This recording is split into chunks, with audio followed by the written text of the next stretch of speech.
Yes! Ah, ça, je vais me casser la gueule. Ça, je kiffe vraiment bien. Je vous en ai déjà parlé sur Instagram, carrément. Enfin, un top 300 des bonnes raisons pour lesquelles acheter une machine à fumer. Mais vraiment, ça change tout. Même si là, il y en a peut-être un peu beaucoup. S'il y en a qui me connaissent pas, même si ça m'étonnerait quand même beaucoup étant donné les millions de followers, toutes plateformes confondues. Je fais beaucoup de clips de musique.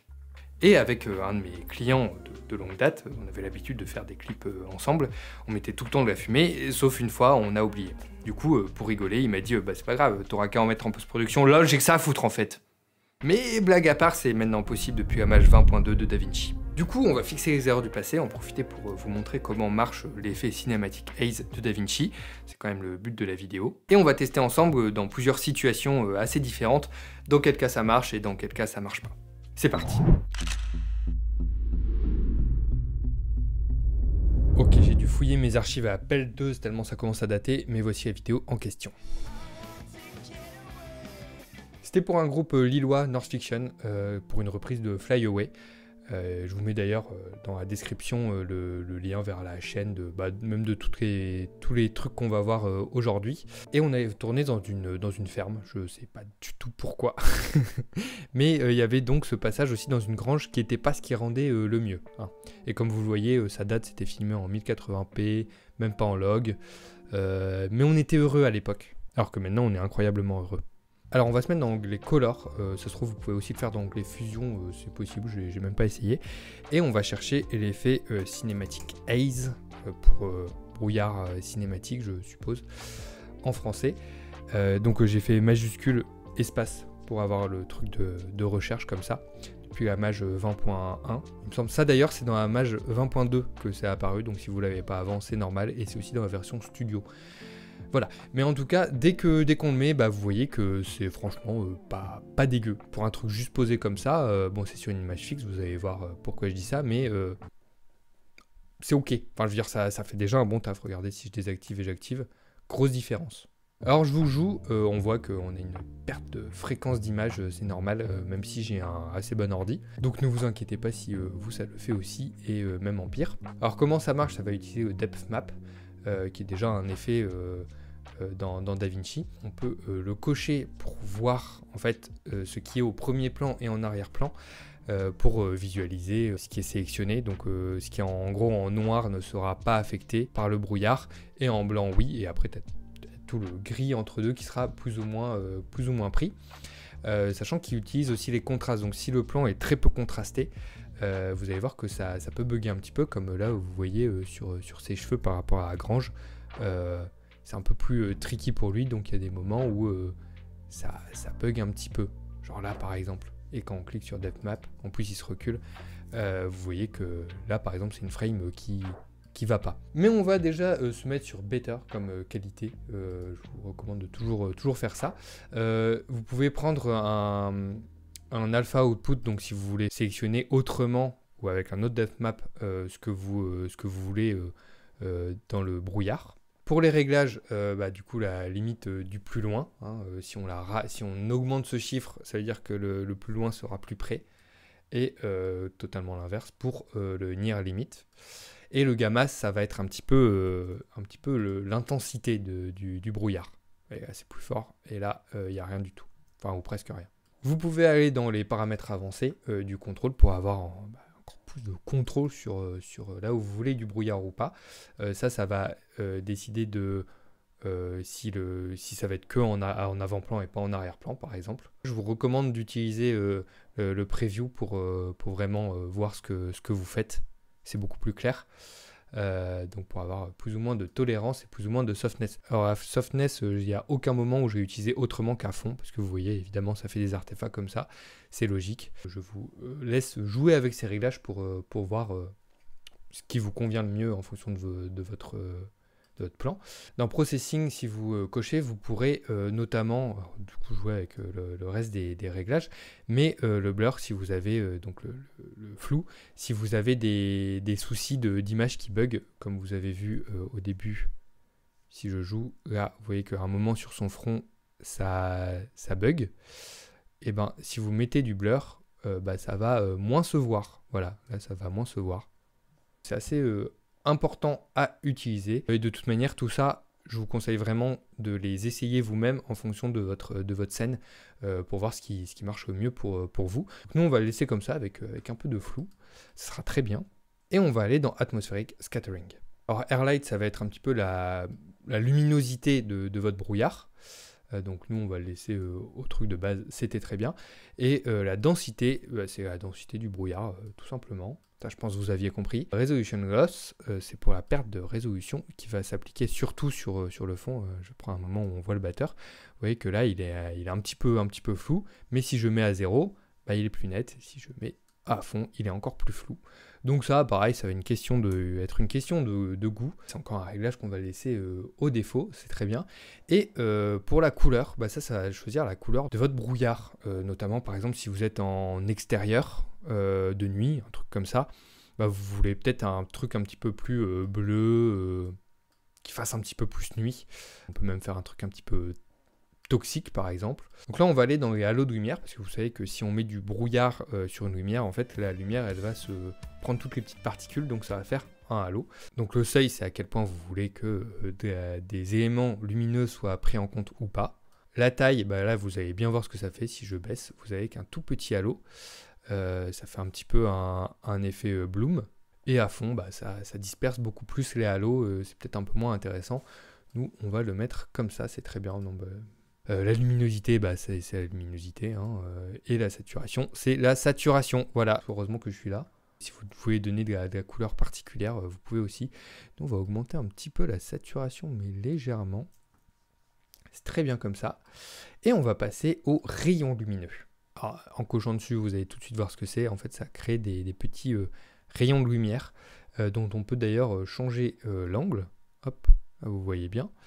Ça va surtout servir si vous êtes si vous filmez dans une pièce et qu'il y a de la lumière qui vient d'une fenêtre. Vous pouvez faire en sorte que on ait l'impression qu'il y a vraiment une lumière qui tape comme ça. Donc nous on va pas en mettre, mais je vais juste vous montrer. Vous avez bien sûr le seuil que vous pouvez mettre en prévisualisation. Comme toujours, hop, donc là on va mettre un seuil très faible pour avoir, enfin du coup très haut pour avoir surtout la lumière, mais pas leur lumière à eux. Vous pouvez aussi décider que ça soit d'un angle ou d'un point. Donc là, on va remettre d'un angle. Ça pousse de sens ici. Vous pouvez changer leur taille pour avoir des trucs plus petits. Bon, je passe rapidement sur certains réglages parce qu'ils sont assez évidents, mais n'hésitez pas à y passer du temps à jouer avec tout ça. Ensuite, paramètre suivant, assez intéressant parce qu'il va vous permettre de décider si vous voulez un brouillard uniforme ou si vous voulez voir un petit peu plus de détails, des petits paquets, des petits nuages de fumée. Si je descends l'échelle, vous allez mieux voir. Vous voyez que ça fait des petits paquets de fumée. Mais évidemment, ça, c'est vrai pour globalement tous les effets qui existent, hein, mais si vous abusez sur les effets, ça fait évidemment des trucs moches. Alors le problème de base de ça, même si ça va être un petit peu moche, je vais faire ça pour que vous voyez bien. Je vais augmenter les détails. Si je fais play, c'est que c'est statique. Vous pouvez changer la direction et changer la vitesse de déplacement de votre brouillard. Mais ça va être un petit peu plus tricky d'avoir un bon résultat. Vous pouvez aussi faire le Follow FX Tracker qui demande aucun tracking en plus à faire. Je pense que c'est un paramètre qui peut être intéressant en soi, mais vachement situationnel et surtout à utiliser avec parcimonie. Vous voyez que là, moi si je désactive ça, eh ben, je vais préférer le résultat perso. Et finalement, le blend, le mélange, c'est juste pour savoir quelle opacité vous voulez que l'effet soit appliqué. Vous voyez le avant-après, ça fait vraiment une grosse différence. J'ai passé volontairement pas trop de temps sur les réglages à tout peaufiner pour vous montrer que même à mettre comme ça fait un très bon travail. Évidemment, sur une grosse production cinéma ou des trucs comme ça, ça sera jamais utilisé. Enfin, je vois pas dans quel monde. Alors, ce que vous voyez là, du coup, c'est sur du Rec 709, Rec 709A de ma timeline. Mais j'ai aussi essayé exactement la même chose, mais avec des CST pour le faire sur du DaVinci Wide Gamut et DaVinci Intermediate. Si vous êtes largué, j'en ai fait une autre vidéo, vous pouvez voir sur la chaîne. Mais pour voir la différence de résultat, que je pourrais vous mettre à l'écran pour que vous voyez ce que vous préférez. Moi, je trouve que le résultat en DaVinci Wide Gamut est meilleur dans ce cas-là et aussi dans un autre test que j'avais fait. Mais ça se trouve, il y aura des cas où non. Mais ça m'étonnerait. Je pense que de manière générale, si vous pouvez faire en DaVinci Wide Gamut, ça serait mieux. Alors maintenant, on va essayer sur 3 plans vraiment différents. Un plan drone, un plan fixe et un plan avec du mouvement. J'ai pas encore vu, parce que justement, ça m'intéressait de voir ça en même temps que vous, découvrir ce qui marche et ce qui marche pas, même si j'ai mon petit pronostic sur la question. Je pense que sur le plan drone, ça sera plus compliqué et le plus facile, ça sera le plan fixe.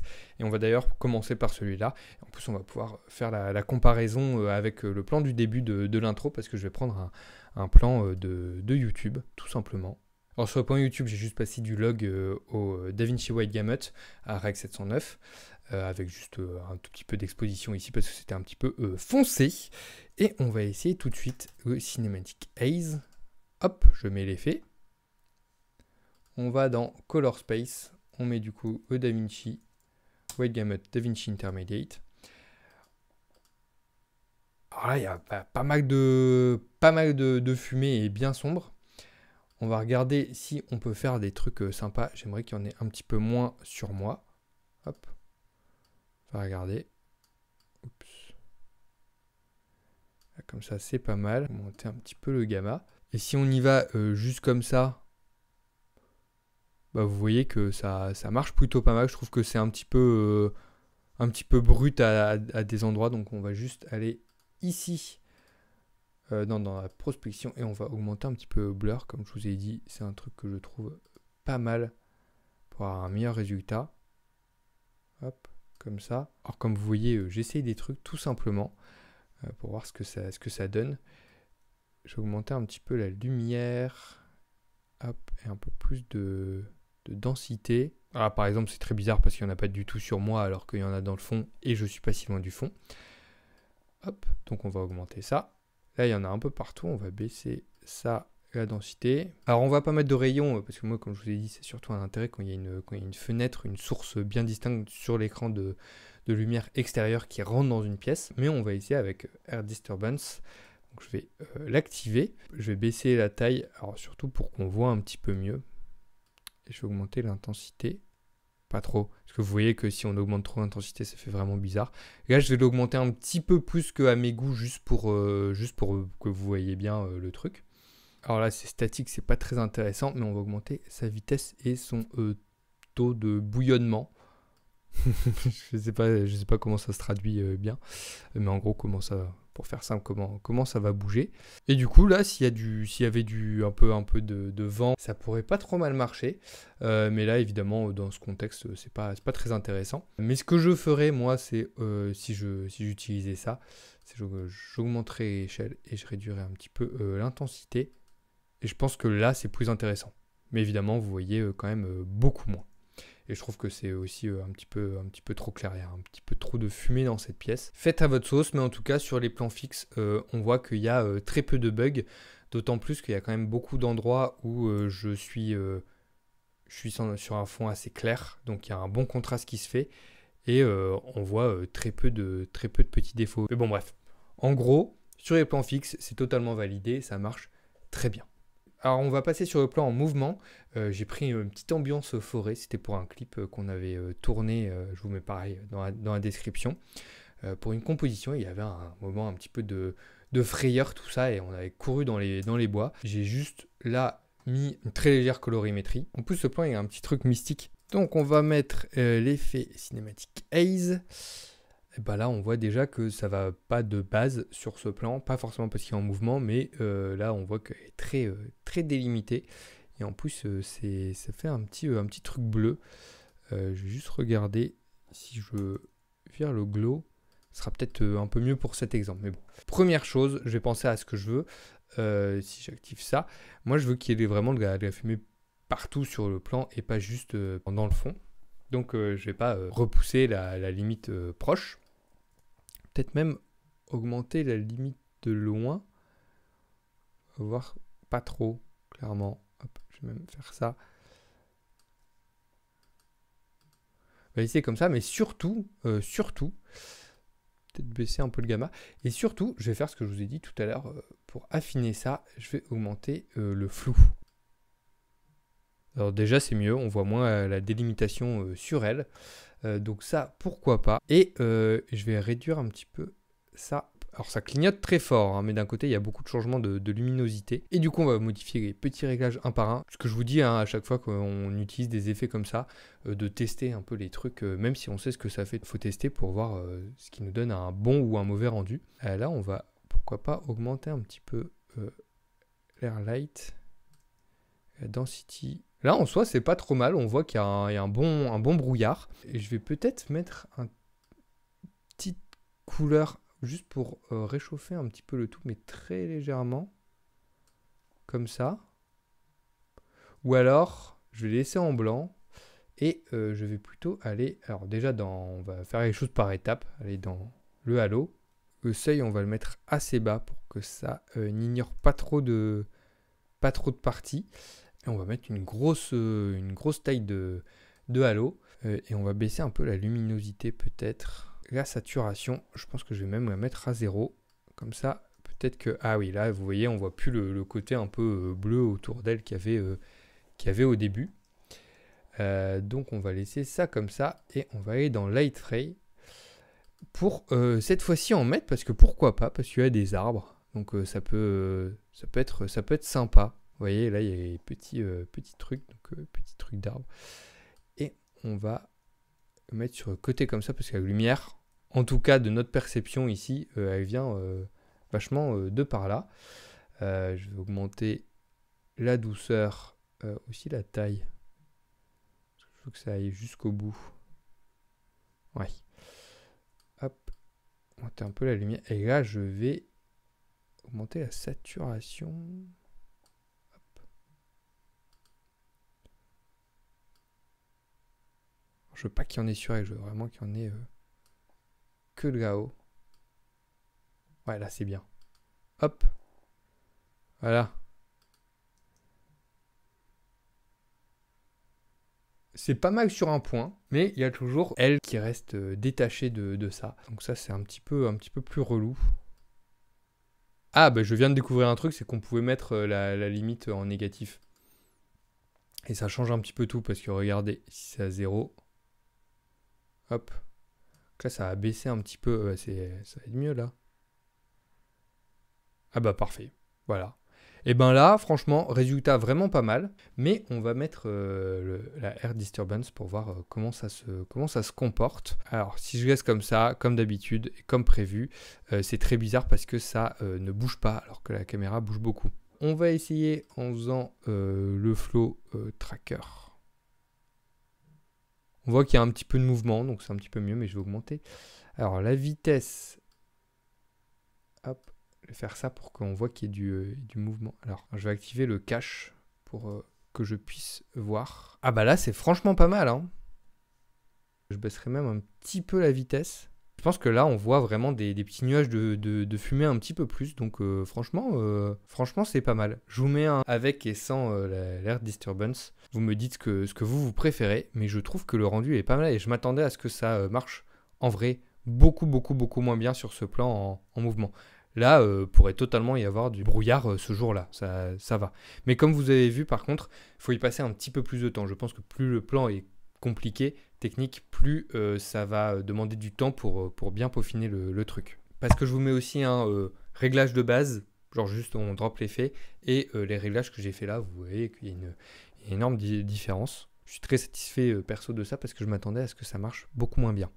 On va passer du coup au plan drone, encore une fois issu d'un clip, je fais vraiment que ça de ma vie. Comme d'habitude, je vous mets dans la description le clip complet. C'était avec un DJI Mavic 2 Pro, donc on va sans presser, sans plus attendre, mettre le Cinematic Haze.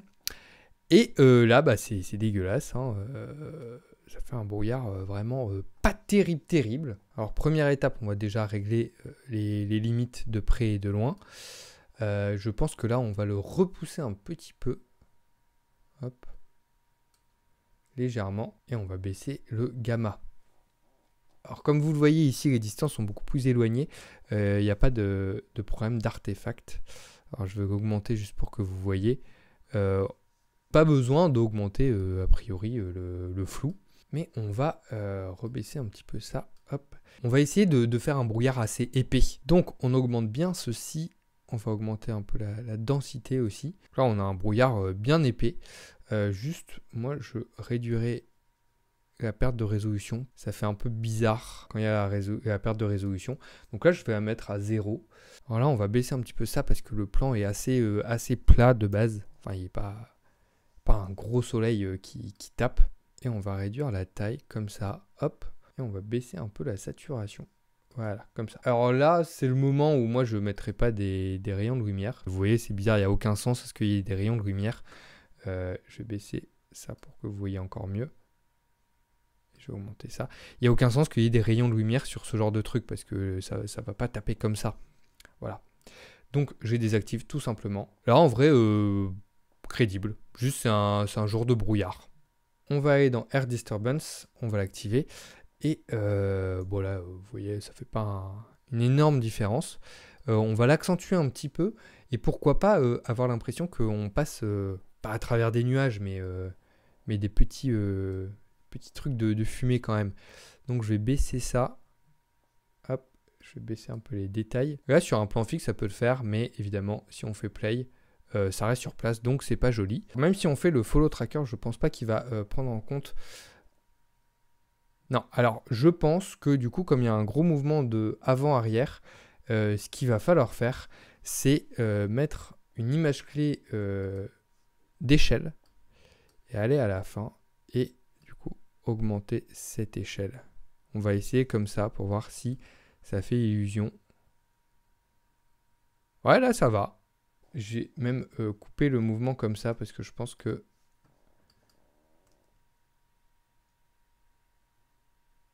Ouais, c'est pas mal. Bah franchement, pas mécontent du résultat, encore une fois. Assez surpris, surtout pour le temps passé dessus, qui est assez raisonnable. Et je pense que comme pour le plan de mouvement de course, c'est là où c'est assez important de passer un petit peu de temps dans les réglages quand même. Je vous mets un avant-après, donc sans brouillard et avec brouillard. Et avec aussi le brouillard mis de base sans paramètres. Vous voyez que ça rend évidemment rien. Après, ça marche pour ce plan drone, mais ça se trouve sur d'autres plans drone, notamment, je ne sais pas si on veut qu'il y ait une vraie différence entre le ras du sol et la hauteur. Peut-être que ça marche moins bien, je ne sais pas. Mais là, je trouve que c'est pas trop mal. Je vous mets tous les plans à l'écran que vous voyez, avec et sans, c'est franchement pas dégueu. Et voilà, maintenant vous savez comment cacher un maximum de moche en arrière-plan. C'est horrible. N'hésitez pas à presser virtuellement le bouton j'aime de cette vidéo, à vous abonner pour ne pas rater les prochains tutos, guides, reviews, démos de parapente. Et surtout, bon tournage.